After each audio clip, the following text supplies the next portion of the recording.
Hey guys, it's Alexandra from EyeLoveKnots.com. Today I'm making a rug, a hallway runner, which is a rectangular long rug. A lot of people use it in an entryway or in the hallway. I'm going to be using mine in the bathroom. I always change out my bathroom decor for the different seasons and holidays. So I have a really pretty neutral, like tan and brown shower curtain, but I haven't been able to find burnt orange rugs. So I just went and got some Bernat Blanket Yarn. This color is called Orange Leaf, and it's pretty close. I like this orange a lot, and it's definitely giving me the fall vibes. So I'm going to make the runner out of this. If you've never worked with this yarn before, or if you are a beginner, all I can recommend is just to have patience. This is a lot easier to see the stitches than like fur yarn, but sometimes it can still be difficult to see where to put your hook. So just have patience as you're working through. Also, the yarn is a bit stretchy, so don't let that mess you up just as you're working. Don't let it mess up your tension. Just be patient. It is a really lovely yarn, and my favorite part about this is that it machine washes and dries really well and it holds up to wear and tear, so it's great for a rug. I'm going to be using a M13 9mm crochet hook, and to weave in my ends I'm going to be using a smaller crochet hook. This is a G6 4.25mm. Some hooks have shallow necks. This one doesn't, so this one makes it a lot easier to pull the yarn through. So that's what I'm going to be using to weave in my ends, since this yarn doesn't really fit in my tapestry needle very well. I haven't gauged this, but I'm just going based off of a different project that I worked, and since gauge and the finish size isn't too important, I'm not really worried about it, but my goal is 20 inches wide by 60 inches long.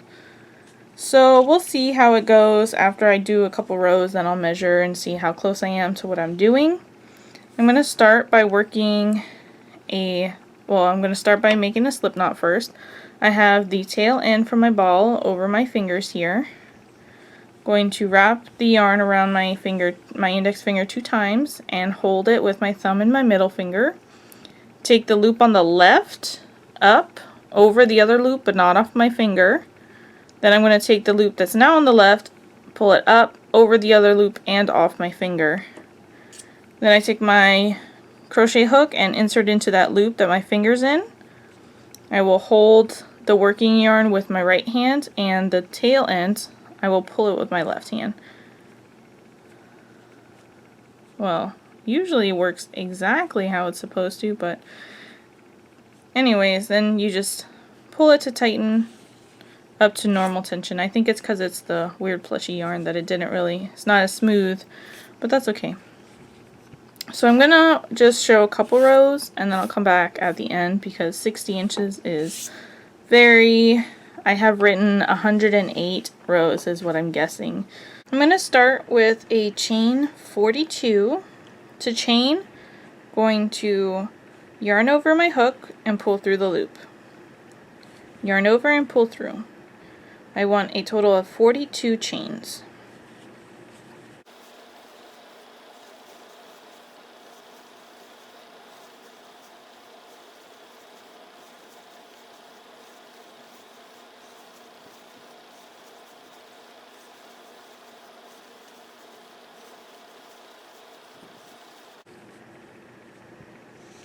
Alright, there's 42 chains. Now I'm going to single crochet into the second chain and each chain across. So this loop that's on our hook does not count. This first chain we're going to skip it, and we're going to work our single crochet into the next chain, which is the second. I'm just going to insert my hook right into that chain, yarn over, pull through. I have 2 loops on my hook. Yarn over, pull through both loops. Insert my hook into the next stitch, yarn over, pull through. 2 loops, yarn over, pull through both loops. I'm going to continue single crocheting all the way across this chain, and at the end of the chain I'm going to have 41 single crochets.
Alright, row 1 is complete. I have 41 single crochets. If you did not count as you were working but you'd like to check now, you can still count your stitches by going off of the tops of the chains, or the tops of the single crochet. So when you're looking at the top, you see like a sort of V shape. That's 1 stitch, 2 stitches, 3 stitches, 4 stitches, 5 stitches, and so on all the way down. You could also count these posts, but it's a little bit harder to see. These are definitely, you're going to see them on the top. So my guess is that these 41 stitches is going to be about 19 1/8 inches wide.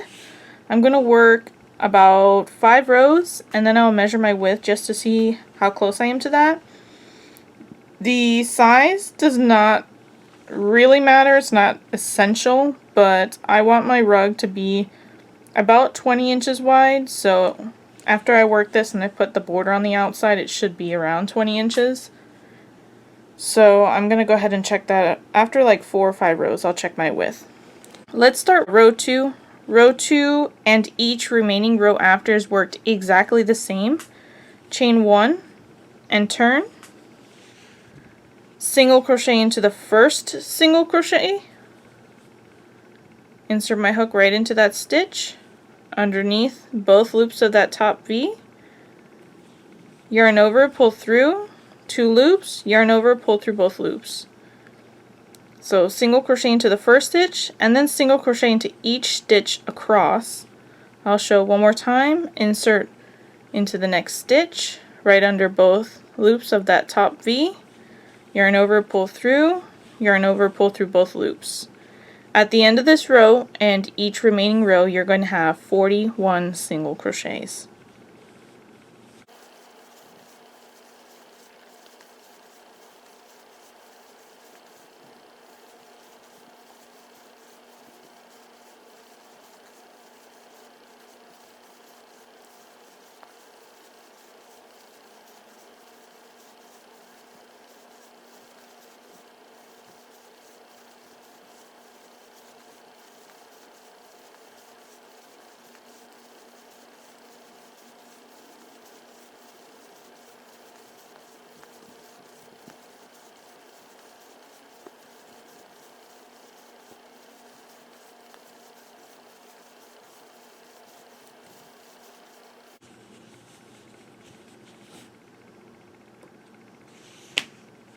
Alright, here's the end of row 2.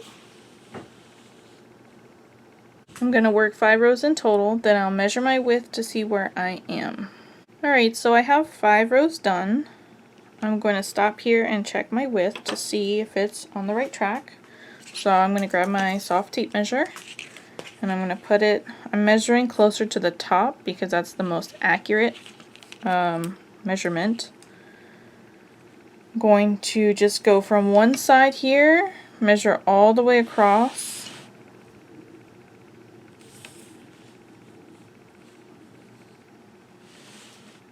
And I'm measuring at 19 1/4, 19.25 inches wide. My guess was 19 1/8 inches, so this is pretty close, and I'm happy with that. The single crochet border will add about an inch to it, so it'll come out to about 20 1/4-ish inches wide, which is very close to the 20 inches that I wanted. So now I'm just going to continue working by chaining one, turning, and single crocheting all the way across. My guess is 98 rows for a length of 58 3/4 inches, because on top of that the border will add another inch to that, and my goal is 60 inches. Now this is not tested, so this is just my guess, 98 rows, but I'm going to work up to around there, maybe 97 or 95, and I'm going to measure to see how close I am, and after each row I'll continue to measure until I get as close to 59 inches as I can, and then I'll come back here and I will tell you how many I did and show you how to do the final border. One thing that I find super helpful whenever I am working something like a scarf or a blanket or this rug, and I have a ton of repeats and I don't want to keep going back to the beginning and just counting to see where I am, is stitch markers. You don't have to have store-bought stitch markers. You can use a safety pin, you could use a bobby pin, you could use a scrap piece of yarn, but these are some that I got. Depending on what I'm making, sometimes I might count every 50 rows and put a stitch marker. This one, since it's going to be close to 100, I broke it down into 25. So from the beginning all the way up to this row here is 25. And then where the stitch marker is starts row 26. So as I'm working, if I want to start counting again, I just go back to that stitch marker for reference and continue working. So I ran out of yarn, and I wanted to show you how to add another ball of yarn. I want to make sure that I leave enough of a tail end to easily weave in. So I'm just going to work. I just worked one more single crochet, so I have a little bit less of a tail. Now, as you can see, it's not very long. It's just to the end of my finger, or to my hand. To add in a new ball of yarn, you insert your hook into the stitch, into the next stitch as if you were going to work it as normal. Yarn over, pull through. Now we have 2 loops on our hook, and we're going to drop that tail end. We grab our new tail end and just make a little loop here, and then I put that loop on my hook and I pull it through both of those loops. That loop that I put on, it's like as if it was the last yarn over that I was going to do, but instead of physically yarning over, I'm putting that loop on my hook. And now the single crochet is finished, and I'm in the position to start my new single crochet with my new ball of yarn. I'll show you that one more time. I insert my hook into the next stitch as normal, yarn over and pull through. I have 2 loops on my hook. I grab my new ball of yarn. This is the tail end. I make a little loop here. I want to make sure I have enough on this tail end to weave in. And I put that loop on my hook and pull through. Single crochet complete, new ball of yarn added. The other ones can just be dropped for now until I go to weave them in. And now I'm in the perfect spot to just continue down the line working my single crochets with my new ball of yarn. I also want to point out that I just want to show my stitch markers in action again. This is the newest one I just added on row 51. And now I'm just going to keep working. I was able to get, I think, 50 inches or so. Well, I was able to get 25 inches, and with the second ball I'll be able to get 50 inches, so I know that I'll have to add a third ball of yarn to get the length that I want. But if you just want to do even just one ball of yarn and not add a border, instead of adding this new yarn, you would just take out this top row and fasten off the yarn, and you would still have a 25-inch wide by 20 or 25-inch long by 20-inch wide rug, which is still a great accent rug. But I want that runner, so I'm going to keep going. You can do the same thing after you finish the next ball of yarn if you don't want to add a third ball of yarn, if you don't care about the border. As you can tell, the edges they're raw, but it doesn't look ugly. It looks fine. You could leave it exactly like that, not put a border on, just finish your second ball of yarn to about 50 inches, and then you still have a runner. I want mine to be 60 inches. I just have this idea in my head, and I want the border on the edge, so that's why I have a third ball of yarn to add. So after I finish this next ball of yarn, and I add my other one on and I get to 60 inches, I'm going to come back and I'm going to show you how to do the final border and how to weave in the ends.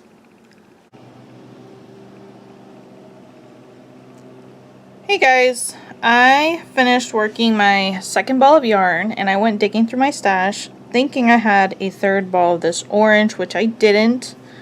So I went and I bought one, but this is the big problem why you're supposed to buy all of your balls at the same time that you think you're going to need for a project, because when you go back and buy yarn, it's not always the same exact shade, even though it's a very similar orange color or whatever you're getting. This has happened to me once with a gray before.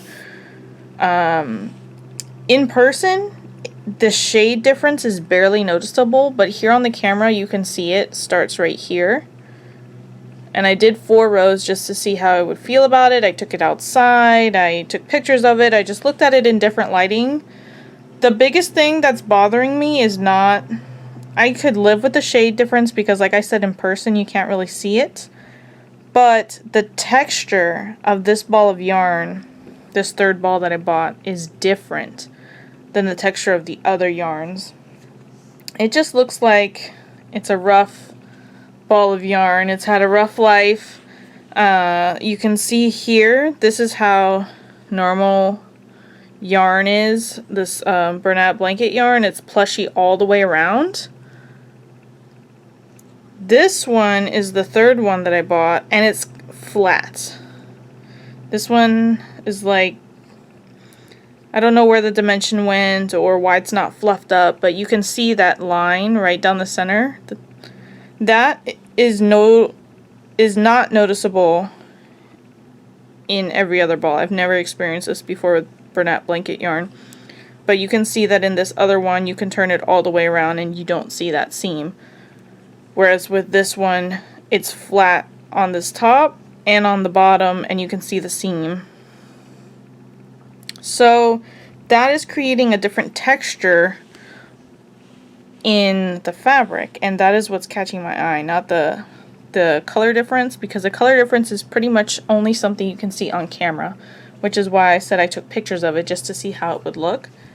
I've decided that this is going to bother me too much, so I'm going to just take out this third ball of yarn, and I'm a little disappointed that this rug isn't going to be exactly the size that I wanted. I wanted it to be 20 by 60, and so without this ball of yarn, it's at about 51 inches long and 19 1/8 inches wide.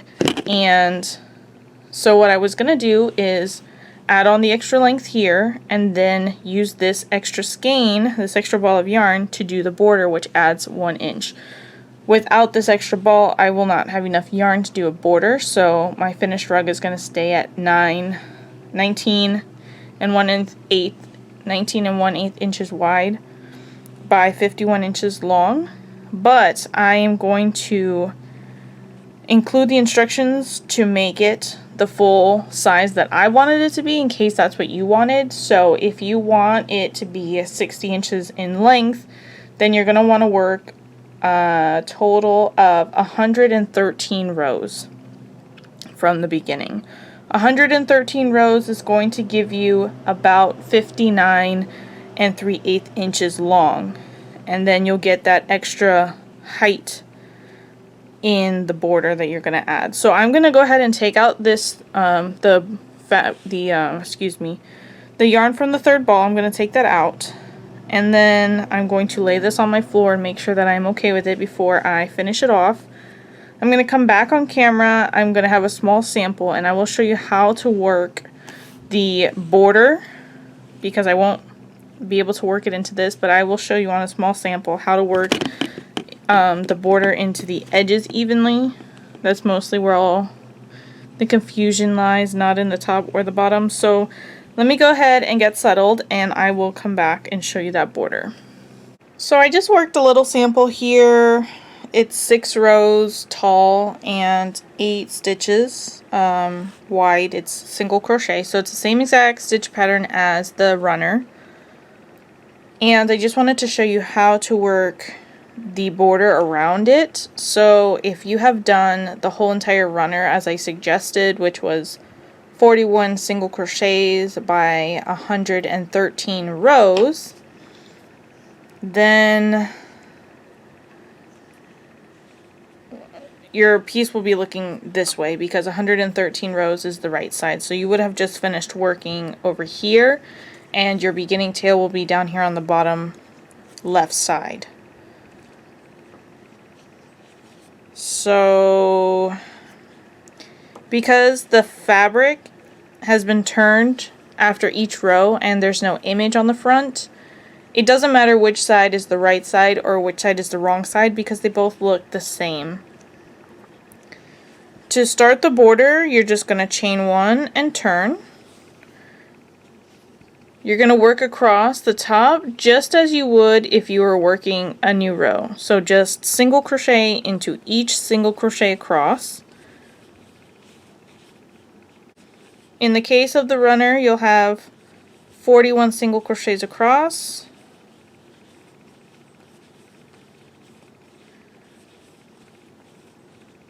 Now we need to make a corner.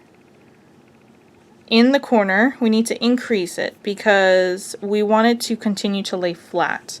If we just worked 1 stitch and kept going, it would curl up. So to do that, I'm just going to chain 1 and work 1 extra single crochet into that very last stitch.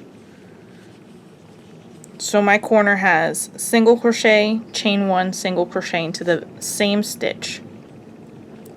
Now we'll turn our work. We're turning our work so we can work down the side of it, and in a pattern you'll see it will say evenly crochet around. When you're working with single crochet, at the end of each row you work 1 single crochet into the side of it. So here's 1 row, we'll have a single crochet, here's another row, we'll have a single crochet, here's another row, we'll have a single crochet. Only 1 single crochet in the edge per row. So we've just worked this single crochet, chain 1 single crochet in the top. Now we're going to continue down, and there's 2 different types of stitches that you'll see all the way down, and it's the repeat of 1 row worked on the right side and 1 row worked on the wrong side. And so there's this one right here that looks like it's swooping over, and then this row right here. And you'll notice that repeat of the swooping over and then the other one, the swooping over and the other one. So to work our next stitch, we're going to find the center of that one that's swooping over. Because as you're looking at it, there is 1 leg right underneath it.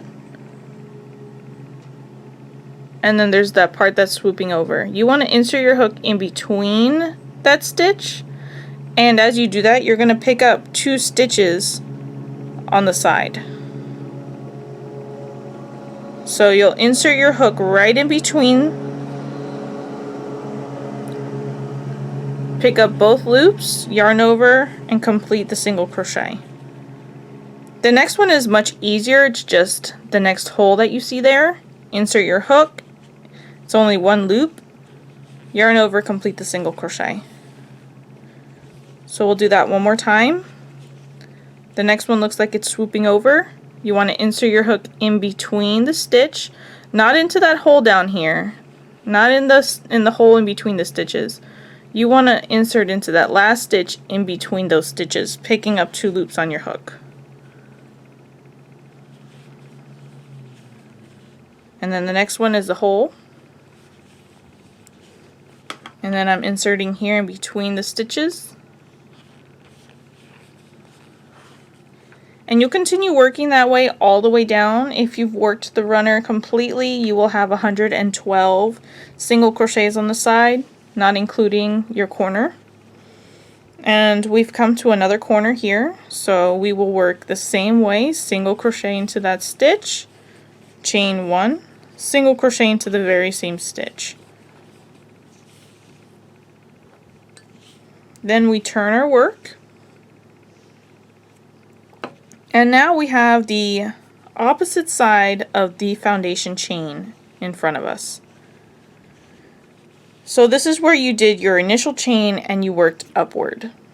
The stitches are still there exactly the same way as they were whenever you worked. So you're just going to work 1 single crochet into each one of those stitches across until you get to the other corner. Here you will have 40 stitches.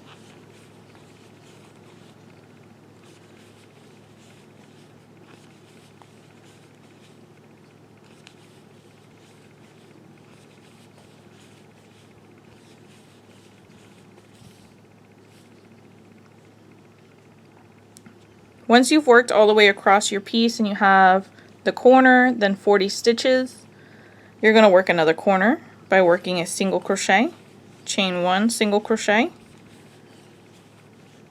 and then we're going to turn our work so that we can work on the final edge up. And we work this way very similar to the other way. We're just looking at the back side of these stitches. So the next one that I'm going to have is just the hole. And then I have this one, which before it was very defined the way it swooped over, and now it's the back side of it, so you see the bump of the back side, and that makes it a little bit easier. So the first one that I'm going to work is just into the hole, insert my hook, and complete as normal. The next one I want to insert the same way in between the stitches, picking up 2 loops. And so this one I think is a little bit harder to work because it's not as defined, but basically you just want to find this back bump and insert your hook right in between that and the bottom leg, and you'll have 2 loops on your hook. And you complete the single crochet as normal. The next one is a hole, and then the next one we go in between the stitches. And we want to make sure we don't go into this hole that you see here that looks very easy. That is the space in between the stitches, and if you go into that, you'll create a very large gap on the side. So you want to go in between the stitches on the very edge. And as you're working up, you're going to have 112 single crochets. Once you get 112, you'll be back to the very beginning where you worked your first single crochet. And to complete this corner, we're just going to single crochet into the same stitch as the first single crochet. And instead of chaining here, we're just going to slip stitch join. So insert my hook right underneath the 2 loops of the first single crochet, yarn over, pull through that stitch, pull through the loop that's on my hook. And the reason we don't chain here is because otherwise it creates an extra stitch in there and it won't match the rest of them. So that is the way that we work a crocheted border evenly around a single crochet piece of fabric. You don't have to add this border. I just think that it gives it a clean finished edge, and it, you know, just makes it so even here, whereas before you have a little bit of an uneven edge. But I'm going to go back to my orange piece and I'm going to show you how to weave in your ends, and then this project will be finished. I have here the very top of my work where I finished my ball of yarn off. I pulled the loop to break it and I fastened off. I have here my 4.25 millimeter crochet hook. The most important thing with the smaller hook is that you have a deep enough mouth to help you pull the yarn through. I do this with the very last fastened off piece and the very first one. I mimic the V shape on the top here on the edge to secure the yarn and to make it so that it doesn't really fold in on itself. Because if you were to pull it, it would just pull that fabric with you. So I'm going down to where the row starts. I'm going down to the edge and I'm just inserting my hook, and I'm going to pull the yarn through. And then I'm just evening out the fabric here. And so this is what I'm considering the wrong side of my fabric, and the tail end is now on the right side. To create that loop, I only have one leg here, so to create that loop I'm going to pull it up through this top V. So I'm going to insert my hook right into the center of that top V from the wrong side, yarn over my hook and pull it through. And then I'll use my fingers, just pull it all the way through. And now I have an even edge, has that loop on the side, and now I'm going to start weaving it in. I'm not going to weave in horizontally, even though that's the easiest thing to do here. It just creates a lot of added bulkiness here that the bulkiness that's here on the side hides. And it limits the stretch widthwise because the fabric has more stretch lengthwise. So it really doesn't hinder it that way, just by the nature of the way the rows are worked. Whereas the way that the stitches are worked widthwise, it limits it. So I'm just going to work up and down into the side edge. I'm only working through the loops on this side that's currently facing me. This will be my wrong side. So when I insert my hook, I'm only going to pick up one loop. And you're only going to see that from the wrong side. On the right side, you do not see my crochet hook because I'm not going all the way through the fabric. I'm going to use this crochet hook as if it was my tapestry needle. Tapestry needles don't really work in this fabric because it's just so much bulkiness and it's just too hard to pull it through the fabric. It's so much easier with this crochet hook. So I'm going to go down here and I'm going to just insert underneath several stitches. Starting down here because I just want to get several stitches that I can pull my yarn through. So I'm just picking up the top loop that's on this layer that's facing me. And so you can see all those loops that I have on my crochet hook, but you cannot see it from the right side. This is the wrong side. And on the right side you cannot see it. So when I pull my yarn through, you will not see it on the right side. It's just getting trapped in between these stitches. And then you'll fix the fabric because it'll pull in on itself a little bit. And there's one pass. Now we turn the fabric.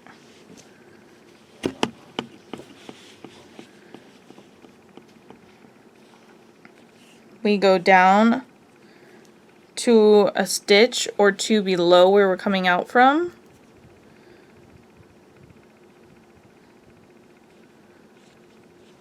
And we pull it through on the other side. So this is going to loop around.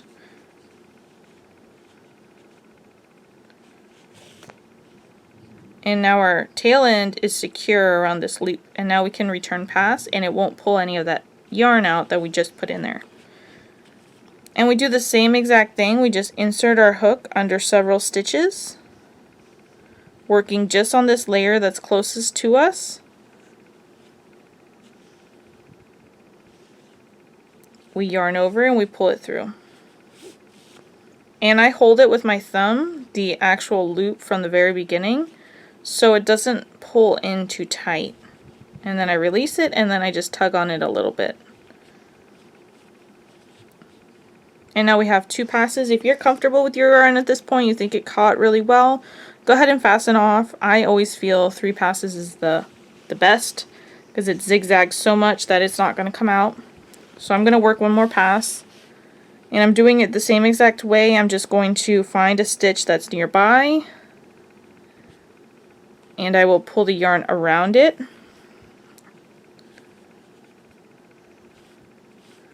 So now that pass is secure. And I'm just going to go right back down through the same stitches I worked, picking up several stitches.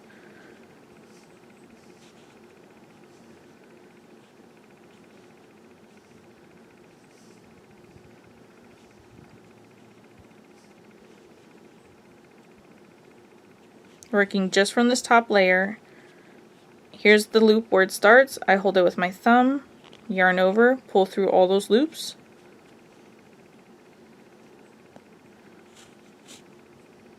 And then I can finish it off with my finger, and then I release with my thumb. Just tugging the fabric to make sure it's flat and even. And now I can fasten off this tail end. And it's not going to go anywhere. And that's how I weave in my ends, so I will just continue to do that. I will show you how to do how I do the loop on the side one more time. So this back side here is my wrong side. This is my initial tail end. And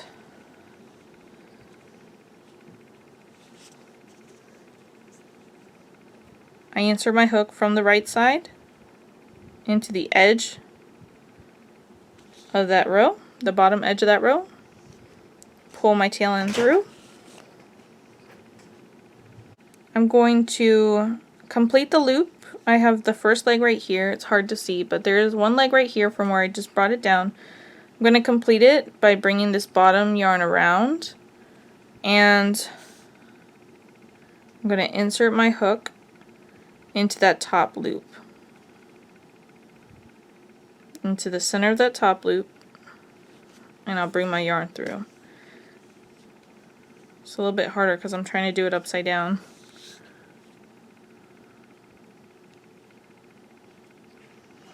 Let me turn this around.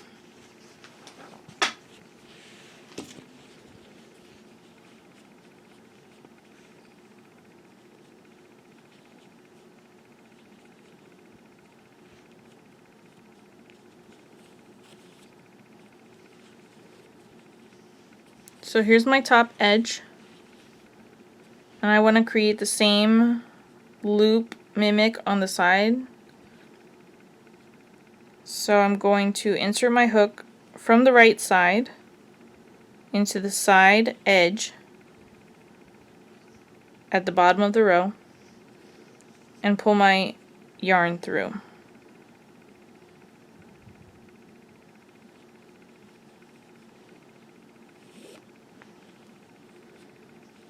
Then I'm going to continue to mimic that stitch because right now I only have one loop here. So I want to bring this tail end up to create another leg.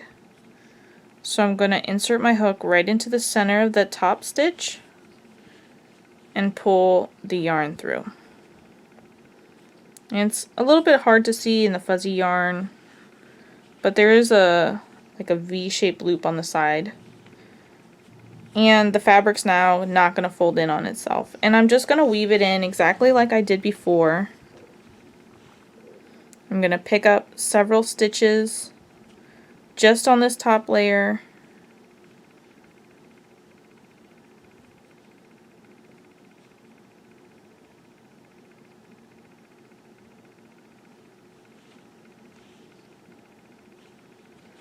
Okay, so maybe I won't go so close because I'm just having trouble.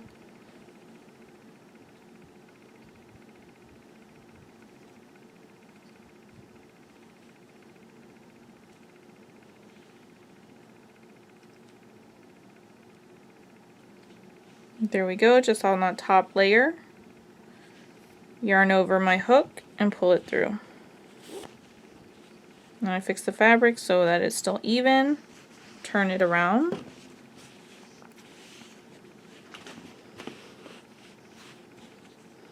Find a stitch nearby, like this one right here. Insert just into the top layer of that stitch and pull the yarn through. Then I can weave back in.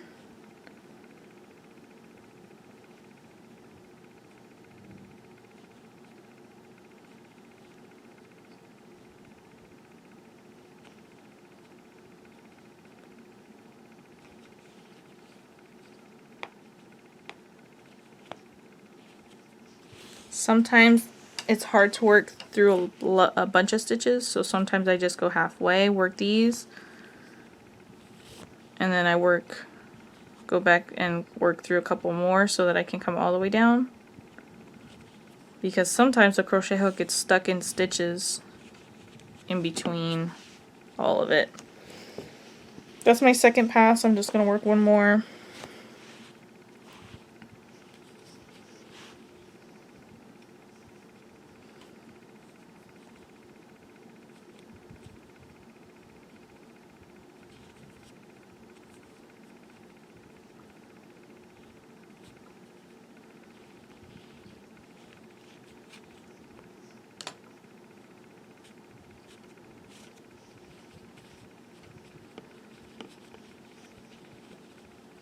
Play with the fabric so it lays flat, and then I'm ready to fasten off that end. And I have two more to weave in, which I will do off camera, but here is the beautiful fabric. This runner, even though mine did not come out to 60 inches, if yours came out to 60 inches, that is a good standard size. If you just followed what I did and you just used 2 balls of yarn and then you fastened off, your rug is still a good size. I think it's not the size I wanted for my bathroom, but it's perfect for right under the kitchen sink or in the living room. I'm still going to use this in my bathroom because I'm having trouble finding burnt orange rugs, and that's what I really want in my bathroom to match my shower curtain. But maybe I'll make another one later on, and then I'll switch this one up. I love this yarn because it's so easy to wash it, so even if I use this in the bathroom this year and then I wash it and I save it for next year and then I make a new one for the bathroom, this is still going to look beautiful and just like I finished it just now, because Bernat Blanket Yarn just washes and dries so well. So I am going to enjoy this for many years to come. The written pattern for this runner will be on my blog, EyeLoveKnots.com. Please smash the like button and subscribe, and I will catch you in the next one.